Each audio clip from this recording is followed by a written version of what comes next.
Hágalo, trabaje usted. Trabaje. Preséntelo rapidito que enseguida seguimos. Bueno, tenemos a nuestro invitado. Déjame ver acá, por ¿Cómo? favor. No, es que se me traspapeló también por estar Pero leyendo aquí salúdelo. las menciones. Mm. Ya tenemos acá. Ok. A ver, Bien, Alberto Acosta Burneo es quien nos acompaña en esta mañana, a quien saludamos, agradecemos también por participar. ¿Qué tal, Alberto? Buenos días. Y la pregunta de los ecuatorianos, para luego dejarlos a mis compañeros, es, eh, con este panorama en materia económica preocupante, con un déficit fiscal, Javier hace un momento también hizo un análisis breve sobre este racionamiento eléctrico que también nos va a afectar de alguna manera, y en el hecho de que prácticamente lo que menos hay en el país es dinero. ¿Cómo afrontar un panorama que no digo ser pesimista, hay que ser realistas, pero es bastante complejo, sobre todo para un joven que viene con muchas expectativas de parte del pueblo ecuatoriano? Bienvenido, buenos días. Muy buenos días, un gusto estar con ustedes. Bueno, definitivamente Daniel Noboa no la tiene fácil. Va a recibir un país con una triple crisis, una crisis productiva, en donde la inversión está detenida por trabas legales, activismo ecológico, exceso regulatorio, y el resultado es que la economía no está creciendo. Una crisis social donde hay al día de hoy 600.000 empleos adecuados menos de los que existían en 2014. Y comparo con 2014 porque ese fue el último año de la bonanza petrolera. Y la consecuencia de esta crisis es una nueva oleada migratoria. En 2021 salieron 82.000 ecuatorianos y en 2022 114.000. Y una tercera crisis, que es una crisis fiscal. El déficit fiscal bordaría este año los 5.000 millones de dólares. El gasto corriente sigue imparable, año tras año sube aceleradamente. Mientras tanto, este año los ingresos fiscales cayeron fuertemente, sobre todo los ingresos petroleros, pero también los ingresos tributarios. Y lo peor está por venir. El próximo año ya tendremos que cerrar el cuarto bloque petrolero del Ecuador. Por decisión de los ecuatorianos, decidieron eliminar el 12% de su producción petrolera y eso le va a significar otro golpe al Estado. En esta ocasión, una caída en ingresos netos de 800 millones de dólares según el Banco Central. Como resultado, tenemos un fisco quebrado que buscará la manera de pasarnos la cuenta a los ciudadanos. Este es el entorno que recibe Daniel Noboa y en donde tendrá que ser muy hábil para sortearlo adecuadamente y sobre todo para ganar respaldos con su objetivo de ser reelecto en 2025. nada halagador entonces, economista. Buenos días. Frente a una situación a la cual usted está planteando sobre ese escenario, pero ¿se tiene o no salida? No, salidas existen, siempre hay salida. Y yo creo que aquí el desafío de Daniel Noboa va a ser enfocarse en pocos temas. Yo diría que puede enfocarse en tres temas puntuales, tres ¿Cuáles? prioridades. El plan de gobierno de Daniel Noboa es un plan para, ni siquiera para 4 años, podría ser para 8 años. No los tiene. Entonces tiene que escoger qué es lo más importante. Yo diría que lo primero y lo más importante es impulsar la inversión productiva. ¿Esto qué significa? Significa destrabar esos permisos ambientales. Más de 20.000 trámites ambientales están rezagados en el Ministerio del Ambiente. Alrededor de 200 megaproyectos de inversión están detenidos porque en este momento no hay cómo hacer una consulta ambiental. La Corte Constitucional suspendió el decreto ejecutivo que creaba el reglamento para la consulta ambiental. Esto significa que estos 200 proyectos, megaproyectos, están detenidos, son megaproyectos en turismo, con infraestructura, en petróleo y en minería. Entonces, Daniel Noboa tiene que poner todo el esfuerzo en destrabar esa inversión, eliminar barreras de entrada a nuevos actores y en construir competitividad puntualmente, concretar los acuerdos comerciales en los que se ha avanzado y que tienen que implementarse. El trabajar, ¿por qué es tan importante impulsar la inversión productiva? Es porque es la vía para generar empleo. La población necesita empleo. Esa es una prioridad de los ciudadanos. El segundo tema viene por el lado del gasto público. Hay una crisis fiscal muy importante y una crisis fiscal que se da por ese gasto corriente que no se detiene, cada día se gasta más, cada año se gasta más y sin embargo los servicios públicos cada vez tienen peor calidad. Entonces aquí la prioridad tiene que ser calidad de los servicios públicos, priorizar el gasto público en salud, educación, seguridad y reducir todo lo demás, todo lo que no le cambia la vida al ciudadano. Hacer una reingeniería de procesos del sector público para que haya calidad. La preocupación tiene que ser calidad y generar mecanismos para la transparencia. Todo esto, lo que debería buscar el presidente Noboa es mejorar lo que perciben los ciudadanos. ¿Qué le importa al ciudadano? Al ciudadano no le importa que le hablen del riesgo país, que le hablen del déficit, del endeudamiento, nada de eso lo siente en su día a día. No importa el valor que tenga esos indicadores, no le afectan. Eso es lo que él siente, aunque sí son importantes, por supuesto que son importantes, pero son importantes para los economistas o para quienes están en la administración. ¿Qué debe sentir el ciudadano? Es el gasto público del día a día. Cuando va al dispensario médico, que le traten con calidez, que tengan los medicamentos. Cuando va a la educación pública, que sea una educación pública de calidad. Esos son los temas en donde el ciudadano siente la calidad de la gestión y es en donde la prioridad máxima debería estar Daniel Noboa. Yo creo que incluso debería visitar todas las semanas de manera aleatoria una institución pública, un hospital, un dispensario médico, un colegio, para demostrar que a él le importa y también su prioridad como presidente es la misma prioridad que tienen los ciudadanos. Entender bien cuál es la prioridad de los ciudadanos y que comparte ese sentimiento de los ciudadanos. ¿Cómo logramos impulsar esa inversión productiva? ¿Qué es lo que se debe de hacer? Un poco para que nuestros oyentes sepan qué es lo que necesita hacer un presidente en ese sentido. Mire, ha habido iniciativas, por ejemplo, Guillermo Lasso tuvo algunos decretos tratando de impulsar la inversión productiva.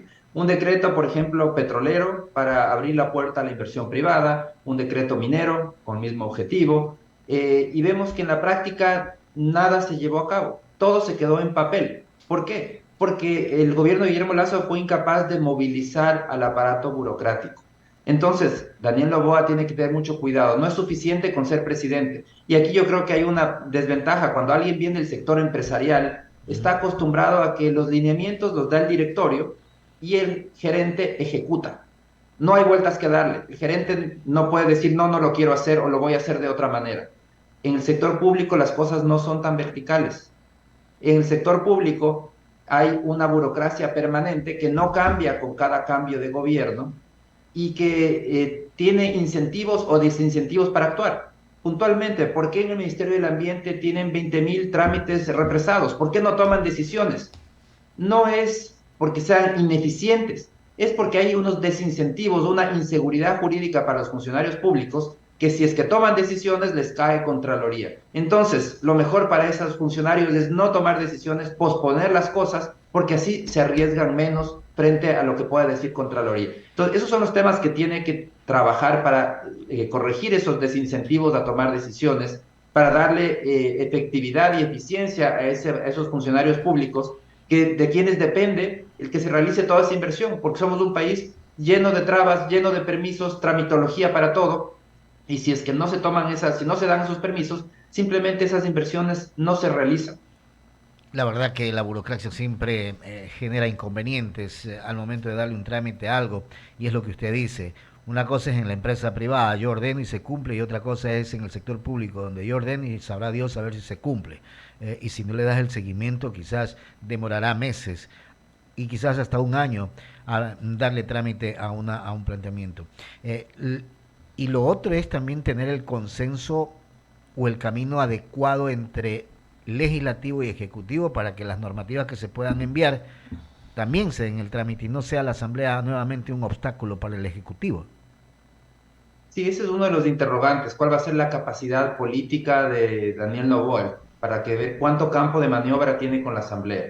De cualquier manera, él ha anunciado ya una consulta popular. Yo creo que esa tiene que aprovechar el momento, el inicio de su mandato es la oportunidad para esa consulta popular, para destrabar algunas cosas en temas de seguridad, fortalecer la lucha contra el narcotráfico y contra la delincuencia, y en temas de inversión, aprovechar para destrabar todos estos permisos y estas barreras que existen para poder ingresar al mercado, para que se puedan dar las inversiones. Entonces yo creo que es una gran oportunidad. Puede ser que no tenga las mismas oportunidades en la asamblea. Es muy probable que haya una asamblea, bueno, tenemos una asamblea fragmentada y es muy probable que en esa asamblea no se logren los consensos tan fácilmente y hay poco tiempo, son menos de 18 meses de gobierno. Entonces no hay mucho tiempo para llegar a grandes consensos nacionales. Pero Tal vez la carta de la consulta popular puede ser muy importante y darle buenos réditos, buenos resultados al destrabar la gestión en materia de seguridad y al destrabar también las inversiones para que los ciudadanos lo puedan sentir más temprano, más rápido, vía una mayor generación de empleo y una reactivación económica. El abogado Ramiro Cepeda continúa con la entrevista economista. Alberto, ¿cómo le va? Buenos días. Ramiro, mucho gusto. Para hacer el símil que usted hizo del directorio, del gerente, yo le voy a agregar uno. La Junta General, que es la voluntad popular, ya tiene marcada la cancha y le ha dicho seguridad, empleo y todo se enmarca en algo que se llama gestión, que usted ha descrito bastante claro que no la ha tenido este gobierno, que nos ha quedado debiendo en gestión. Hoy sin Congreso igual la gestión es pobre, tienen miedo de tomar decisiones. Yo creo que solo haciendo eso estaría haciendo un buen papel. O sea, gestión, decisión, tomar el toro por los cuernos, es decir, esto hay que hacer. Y por tanto, cuando usted habla del tema económico, ver la figura del economista Dajit cerca del presidente Noboa nos da una tranquilidad y una preocupación. Tranquilidad porque tiene la conciencia de poder decir cómo está el país en realidad de un hombre que le maneja los números al revés y al derecho. Pero preocupación porque las decisiones que hay que tomar en el marco de la economía no tienen el soporte político, ni lo tiene este gobierno, ni lo ha tenido ninguno en el pasado inmediato para poderlo hacer. Comulgar estas dos cosas, Alberto, entre lo que se debe de hacer económicamente y lo que se debe de hacer políticamente, ¿dónde encontramos el justo medio? Bueno, yo creo que Daniel Noboa tiene que priorizar lo que los ciudadanos requieren. No puede quedarse en el tema macro de los grandes agregados. Y es un problema de los presidentes en general que tienden a ver muy desde arriba, desde una visión gerencial. Quiero que me enseñen los números, pero los números no nos dicen todo. Podemos tener un presupuesto cuadrado, podemos tener un presupuesto fuerte, lo que sea, pero al mismo tiempo tener muy malos servicios públicos. O como lo que tenemos ahora, un gasto corriente que sube año tras año, imparable, y los servicios públicos son pésimos. Entonces no puede, y ese es un error que no debe cometer Daniel Noboa, que lo cometieron en el pasado, otros antes de él, es quedarse en los números fríos. Los números son importantes, por supuesto, porque un Estado insostenible tampoco puede garantizar bienestar. Entonces necesita ir hacia una sostenibilidad, pero él tiene que bajar hacia lo que siente el ciudadano. Y ahí entra el tema político, la importancia de responder a las demandas de los ciudadanos, que los ciudadanos sientan que está trabajando en su beneficio, en la práctica, en lo que ellos sienten. Porque si les dice, mire, he logrado reducir el déficit, los ciudadanos dicen, ¿y eso a mí qué me importa? ¿En qué me cambió la vida? En cambio, si ve que mejora el servicio público, que hay medicamentos en los hospitales, el ciudadano dice, sí, está trabajando por mí. En paralelo, tiene que también preocuparse por tener un déficit que vaya cayendo, por unas finanzas públicas sostenibles. No estoy diciendo de ninguna manera que los grandes agregados no sean importantes, son fundamentales para darle sostenibilidad. Pero el presidente Daniel Noboa, por eso digo, tiene que bajarse de la silla de Carondelet e ir al territorio. Tiene que ver lo que pasa en territorio, lo que sienten los ciudadanos. Y ahí entra el tema político. Y ahí entra el poder responder esas urgencias que tienen los ciudadanos.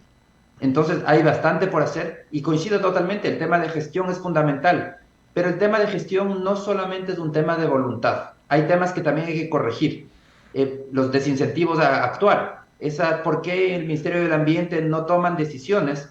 No solamente es porque, o mejor dicho, no es porque sean malas personas, no es porque sean malos profesionales, es porque existen unos desincentivos. El que toma decisiones es objetado por Contraloría y entonces puede terminar en graves problemas y perdiendo su puesto de trabajo también. Entonces, Usted en sus respuestas, Alberto, ya va 4 veces que va citando el tema ambiental. Yo entiendo que es básico porque el mundo va caminando en esa dirección de proteger el medio ambiente, de hacer una economía circular y todo aquello que tiene que ver con preservar el planeta para las futuras generaciones. Estamos de acuerdo. eso es urgente, la diferencia entre lo urgente y lo necesario. Y usted un enfoque que hoy se lo veo y se lo celebro, que hay que cambiar los números por el rostro humano. Atrás de cada número de un balance, de un presupuesto, de una partida, está el rostro de una familia y la necesidad de una sociedad. Por tanto, ahí yo le venía diciendo, ¿cuál es el justo medio? ¿A dónde debemos de propender? Porque también tenemos obligaciones que cumplir con los multilaterales. Tenemos, yo no sé si está el dinero para pagar los décimos para fin de año, cómo queda la caja fiscal, pero de seguro no queda la mesa puesta para Daniel Noboa. No, de ninguna manera queda la mesa puesta. Cuando hablo de darle ese rostro humano y preocuparse de la calidad de los servicios públicos, no estoy diciendo de ninguna manera que los grandes agregados no sean importantes. Tenemos que ir hacia la sostenibilidad fiscal, pero hay que entender que tenemos que incorporar una nueva preocupación a la ecuación, porque hasta ahora, cuando hablamos de temas fiscales, la única preocupación es cantidad de gasto. Y vemos que esa preocupación no es la correcta ni es suficiente para tener servicios públicos de calidad.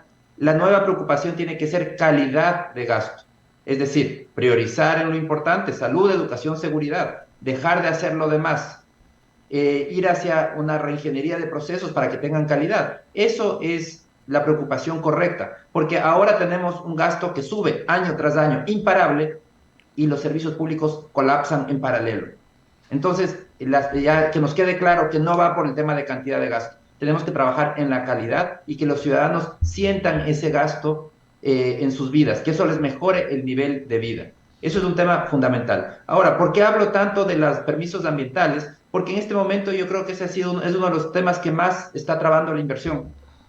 Sin permiso ambiental no se puede hacer una inversión. Entonces, lamentablemente, los permisos ambientales han dejado de cumplir su rol. El rol del permiso ambiental es garantizar un elevado estándar en materia ambiental, que así tiene que ser, eso es lo correcto y tenemos que seguir mejorando esos estándares, ir hacia estándares del primer mundo en materia de cuidado ambiental, hacia eso tenemos que ir. Pero en el Ecuador, los permisos ambientales dejaron de ser una garantía de elevado estándar y pasaron a ser una barrera para la inversión, que no se aprueban los proyectos, porque no se aprueban, no pasan, todo se queda detenido. Entonces tenemos estos 200 megaproyectos que están, personas que quieren invertir en el país. Son cientos de millones, si no decenas o miles de millones de dólares que están en juego y simplemente no se les otorga el permiso. Y sin permiso ambiental no puede continuar la inversión.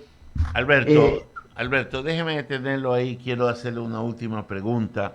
¿Usted no cree que llega el momento político de chequear sobre una mesa para enderezar el presupuesto general del Estado, tanto en eficiencia como en justicia, revisar las preasignaciones, porque dentro del presupuesto, todo lo que está preasignado, corríjame si equivoco, ya casi es el 90% del presupuesto, y de ese presupuesto solo le queda al gobierno nacional una capacidad de movilidad de un 10% del presupuesto, creo que es hasta mucho lo que estoy diciendo que le queda. Ese es un problema muy grave. Tenemos un presupuesto lleno de rigideces que impide mejorar la calidad del gasto. Es un presupuesto para mantener lo que está.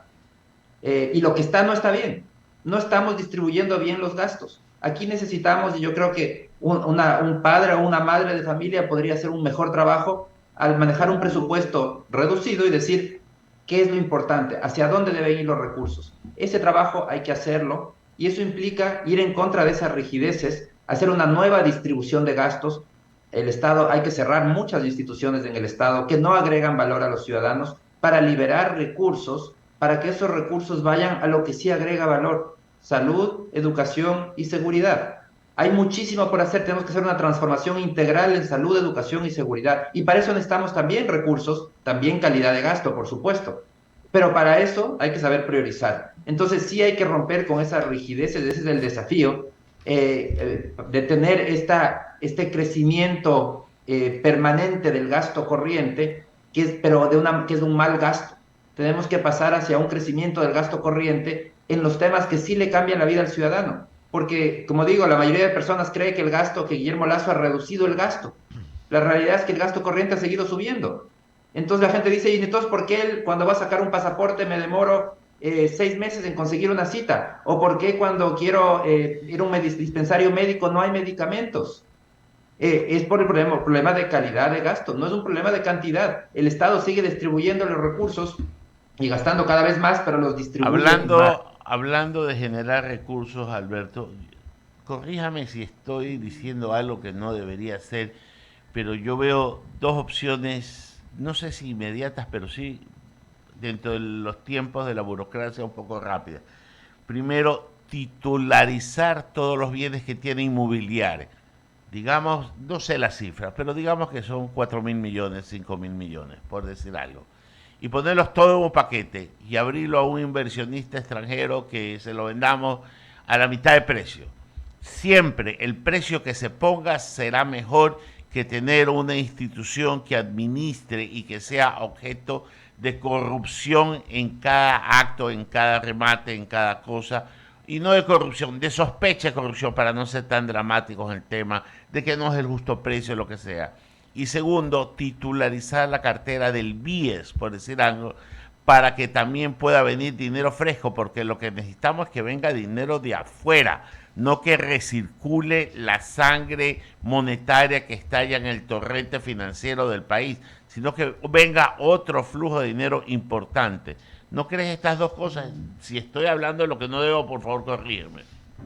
Bueno, en el tema de tratar de vender esa cantidad de bienes que tiene el Estado, bienes que están en muchos casos deteriorándose porque no se usan, eso tiene que continuar, pero es un proceso que toma tiempo. Yo no le diría como una estrategia de corto plazo porque incluso muchos de esos bienes tienen problemas legales, entonces es un tema un poco más engorroso. Sí creo que la prioridad que tiene que dar Daniel Noboa tiene menos de 17 meses, menos de 18 meses, es decir, tiene muy poco tiempo y tiene que sentirse un cambio inmediato en la vida de los ciudadanos. Entonces, por el lado fiscal va a tener que trabajar en revisar procesos, hacer una campaña, visitar, como decía, cada institución públicas todas las semanas, contratar a una consultora especialista en procesos para simplificar procesos, hacer una campaña donde participen ciudadanos y funcionarios públicos para esta gran cruzada nacional por la calidad de los servicios públicos, para tener un Estado eficiente en donde haya mucha más participación ciudadana, veeduría ciudadana y donde haya una colaboración y participación activa de los mismos funcionarios públicos que son quienes al final del día entregan esos servicios. Entonces, esa yo creo que puede tener un réditos mucho más rápido, puede haber cambios inmediatos. Y si hablamos de los grandes números del Estado, tenemos un Estado que le falta 5.000 millones y que el próximo año le va a faltar más. Entonces, tiene que trabajar Daniel Noboa en revisar todas esas áreas del Estado que no agregan valor, que son centros de costo que simplemente extraen recursos, quitan recursos del Estado, pero que no le agregan valor a la sociedad. Entonces tiene que ir por ese lado, eliminar esas instituciones que no agregan valor, precisamente para poder ir poniendo en orden las cuentas fiscales y para que sí haya recursos para lo que sí agrega valor, que es la salud, la educación y la seguridad. Ok, Alberto, agradecerte por habernos concedido estos minutos de tu tiempo, comprometerte para cuando haya alguna oportunidad adicional y se vayan ya destapando las cartas del equipo económico del presidente Daniel Noboa, poder irlo comentando para ver por dónde irán los tiros dentro de esta nueva administración. Que tengas un buen día. Muchísimas gracias, siempre es un gusto. Placer. Mi querido Mire Javier, usted, ahí está. no es fácil, ¿no? No, para nada. No es fácil. Cuando se